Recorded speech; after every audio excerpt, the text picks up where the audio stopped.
સુરતના લંકા વિજય હનુમાન મંદિરે પરંપરાગત રથયાત્રાને લઈ તડામાર તૈયારીઓ શરૂ થઈ ગઈ છે। છેલ્લા 45 વર્ષથી યોજાતી આ ભવ્ય રથયાત્રામાં આ વર્ષે પણ વિશેષ આયોજન કરવામાં આવ્યું છે। આ ભક્તોને 100 મણ મગનો પ્રસાદ વિતરણ કરવામાં આવશે, જેને લઈને 150 મહિલાઓએ સેવા ભાવથી મગની સાફ સફાઈનું કાર્ય પૂર્ણ કર્યું છે। મંદિર પરિસરમાં હાલ ભક્તિ અને ઉત્સાહનો માહોલ છવાયો છે। સુરતના લંકા વિજય હનુમાન મંદિરે યોજાનારી પરંપરાગત રથયાત્રાને હવે ગણતરીના દિવસો બાકી રહ્યા છે। રથયાત્રાને સફળ બનાવવા મંદિર ટ્રસ્ટ અને સેવકો દ્વારા જોરશોરથી તૈયારીઓ ચાલી રહી છે। છેલ્લા 45 વર્ષથી સતત યોજાતી આ રથયાત્રા શહેરના ધાર્મિક અને સાંસ્કૃતિક જીવનનું મહત્વનું આકર્ષણ બની રહી છે।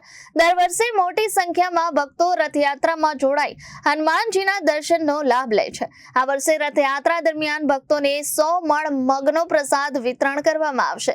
પ્રસાદની તૈયારીઓના ભાગરૂપે 150 મહિલા મંડળની બહેનોએ સેવા ભાવથી મગની સાફ સફાઈ કરી અનોખું યોગદાન આપ્યું છે। મંદિર પરિસરમાં ભજન કીર્તન અને ધાર્મિક માહોલ વચ્ચે ભક્તોમાં ભારે ઉત્સાહ જોવા મળી રહ્યો છે।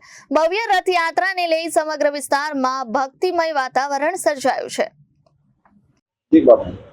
આજે મહિલા મંડળ દ્વારા 100 મણ મગ સાફ કરવામાં આવ્યા છે।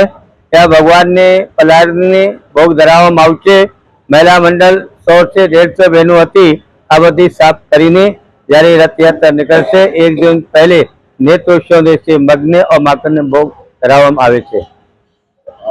कितना प्रसाद होगा और कहाँ वितरण होगा? આ 100 મણ મગ છે, જ્યારે રથયાત્રા પ્રારંભ થશે એ પલાળીને આ ભોગ ધરાવવામાં આવે। જગન્નાથપુરી બી એવી રીતે આ વિતરણ કરવામાં। જ્યારે રથયાત્રા આ અમરોલી જગત नाका से થઈને અને સીધે कासानगर से परत फरશે। આ ફરીને સીધે અમરોલી માનસરોવર સર્કલ સહયોગ મેડિકલ ને સામે ત્યાં 9 દિવસ રથ રોકાય છે। ત્યાં ભગવાનને માસીને ઘર છે, 9 દિવસ પછી નિજ મંદિરમાં આવે છે। ભગવાન की जय। આજે મહિલા મંડળ લંકા વિજય મંદિરમાં આ બહુ ભાવ છે, રંગે ચંગે આ મગ સાફ કરે છે। અત્યારે ભગવાન માતા છે, પહોળા છે, આરામ છે। જ્યારે ભગવાન સારા થાય છે ત્યારે માખણ મગ ભોગ ધરાવવામાં આવે છે। એ જગન્નાથપુરીની અનુસાર આ પરંપરા છે। તો આજ બધી બહેનો ભેગા થઈને મગ ભોગ ધરાવવા માટે આ બહેનો કામ કરે છે। અષાઢી બીજના દિવસે જગન્નાથની રથયાત્રા નીકળવાની છે। બધી ભાવ ભક્તો હરિભક્તો રથને પધારજો અને સાથે જગન્નાથને બાદ જગત પધારે હાથ આજે બધે જગન્નાથપુરીના જઈ શકીએ ત્યાં પ્રસાદને લાભ લેવા પધારજો।